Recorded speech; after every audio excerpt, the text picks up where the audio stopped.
An American girl by the name of Greta moves to the UK to become a babysitter for a few months. She gets to the house, located on the countryside, and it's a pretty big, fancy house. Greta is first introduced to Malcolm, a delivery boy who regularly delivers fruit to the estate. And Greta helps Malcolm in the kitchen set up some fruits, some supplies that he brought over. And then Greta asks Malcolm for an inside scoop of the family. She asks about the parents, he tells her that they're very generous, very nice, and then she asks about Brahms, the kid that she'll be babysitting. But before Malcolm could say anything, the lady of the house, Mrs. Hillshire, comes in and she introduces herself. Mrs. Hillshire takes Greta to meet Mr. Hillshire and Brahms. And as soon as Mr. Hillshire gets up, we see the little boy, Brahms. But only, it's not a little boy, it's a doll. Yeah, I know, creepy. Greta laughs, hysterically, and then she's like, "You're not serious, are you?" But they were very serious. But then, Malcolm gets in, he breaks the tension,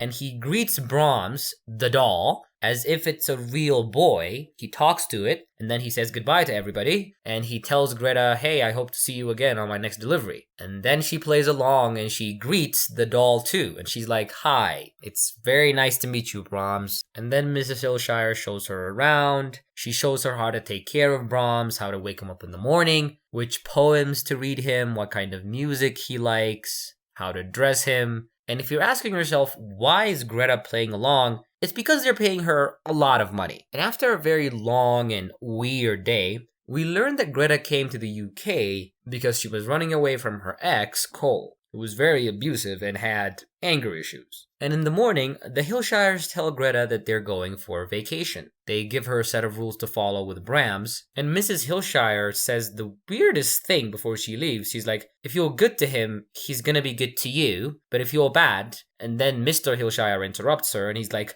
"Come along, my dear, we have to go." And then Mrs. Hillshire whispers in Greta's ear that she's very sorry, and she leaves. And as soon as the Hillshires leave, Greta throws Brahms on some couch, she makes herself some PB&J, she drinks some wine, reads a magazine, and falls asleep on the couch. And then at night, she throws Brahms on his rocking chair and goes to sleep. After a very awful nightmare, she goes to check up on Brahms, and she sees that he's like crying. And then when she gets closer to notice the tear, it's just a bunch of raindrops trickling from the ceiling. Anyways, a day or two later, Malcolm comes over to deliver his fruits again, and also to give Greta her big fat paycheck. And after Malcolm does those things, Greta asks him what really happened with Brahms. And then Malcolm takes her to his tomb, which is on the property, and tells her that Brahms died in a fire when he was 8 years old. And he just turned 8. It was like his birthday. This kid died on his birthday. And there is no better time to ask a girl out than right after telling her a story about a tragic kid who died on his birthday. And Greta accepts. And on that night, as she gets out of the shower, getting ready to go on her date, she notices that the clothes she picked out, her necklace, it's all gone. She gets very alarmed and she goes to her room to check, and apparently all her clothes is gone. And as she walks out, she sees that the attic door has been pulled down. She walks up the stairs with this big ass arrow, and as soon as she makes it, the door closes on itself. At this point, she's very scared and she hears a car pulling over. And it's Malcolm coming to pick her up for her date. She screams for help, but he couldn't hear her. She tries to break through the attic with the arrow thing that she had, but to no avail, and after waiting around a bit, Malcolm leaves. And as Greta was trying to make her way through the attic, she sees this shadow of a standing man, and she falls down, hits her head, and goes unconscious. She wakes up in the morning to find old photos of the family and Brahms. As she was going through the photos, the attic doors open up again. And after she goes down the attic stairs, she walks into her room to find all her clothes right in their place. She calls Malcolm over, he checks out the house, and informs her that there's nothing to worry about.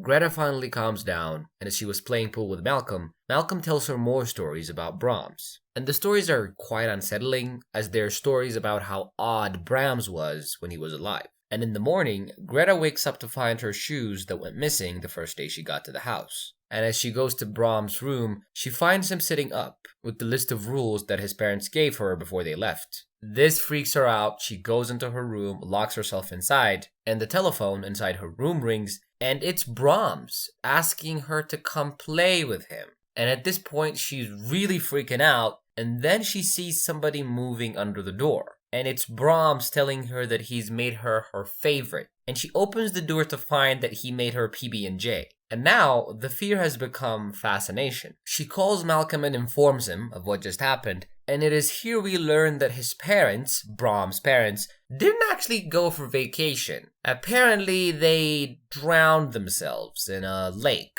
Yeah, why did they do it? Well, we're about to find out, cause they left a letter. And meanwhile, back with Greta and Brahms, she's taking all the rules very seriously, as she now believes that Brahms has some kind of soul or spirit that's trapped inside the little doll. So she starts following all the rules, she starts to read him his poems, she starts to tuck him in and kiss him goodnight, just everything, every rule. And a few days later, Malcolm comes early for his fruit delivery, and she sends him off saying that she can't go out and she can't really do anything as she has to attend to Brahms. And after he leaves, she gets kind of freaked out, thinking that maybe she hallucinated everything and maybe it's not real. So she calls Malcolm back again and she tries to show him that Brahms can actually move. Malcolm is very fascinated about this. They both are. Greta's just thankful that she's not crazy, and Malcolm is just excited to see a doll that has a soul moving around. And amidst the excitement, and now fear, Greta learns that Brahms was responsible for this missing child during the fire, the one that caused his death. And Malcolm tells her that whatever kind of spirit or soul is trapped in that doll, it may not really be the good kind. But this very shocking revelation doesn't stop the both of them from trying to get it on that same night. What does stop them is Brahms playing his music very, very loudly just as they were about to do it. So thinking that Brahms doesn't really want to see them get freaky in his house, Greta sends Malcolm away, and a few days later, she hears somebody playing pool, and she goes over to find that it's not really Malcolm, it's Cole, the ex-boyfriend from America that she ran away from. He's a pretty scary dude, and that same night, as he was proposing that they go back to the US and that he bought her plane tickets, Malcolm comes over and there's this weird interaction going on, but everybody tries to be polite, and Malcolm, thinking that something might happen at night, sleeps in his car and doesn't drive back to his shop. As they were all sleeping, Cole wakes up to rat blood dripping on his forehead, and a little message written in blood that says "Get out." He starts screaming, and then Malcolm overhears from his car, he gets in, and then Cole grabs the doll from Greta's hands and breaks it to a million pieces. And as soon as he does that, they can hear the sound coming from the ceiling, like a rattling, loud sound. And then Cole tries to hear it and tries to discern what it was,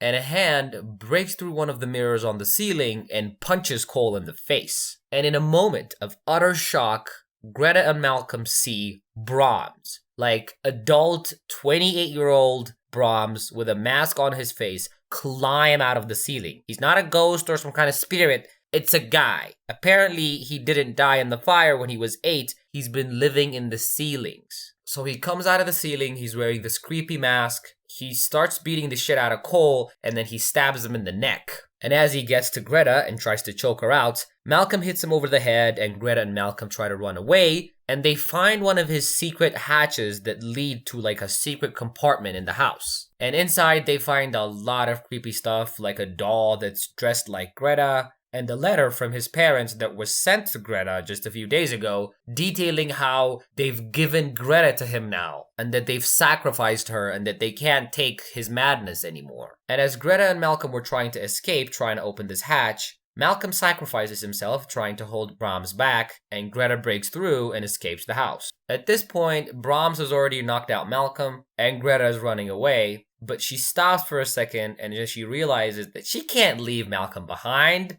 she goes back, she puts a screwdriver in one of her pockets, and she talks to Brahms like an 8-year-old. She tells him that it's time for bed, and that she's gonna tuck him in and stuff, and he just follows her around like a little boy. A little creepy, psychopathic boy, but still, he follows her around. And as she tucks him in, he asks for a goodnight kiss. And then she says, "Hey, I'm not going to give you that as punishment for what you did today." And then he holds onto her hand and forcibly tries to make her kiss him. And she's not really kissing him. He's wearing this weird clay mask on. And then she immediately takes out the screwdriver, stabs him in the chest. But that doesn't stop him as he tries to choke her to death, and then she twists the screwdriver just over and over, and then he falls to the ground and dies. And then she runs to Malcolm, gets him in his car, and drives away. But is Brahms really dead? think again. Come on, horror movies don't really have a resolution. He's alive and we see him sawing back the doll together. I wouldn't call it sawing because it's like a clay doll. He just puts it back together. And the horror continues. That is how the movie ends, guys. I hope you enjoyed the recap. Leave a comment, leave a like, subscribe to our channel. I will see you on the next recap. Bye!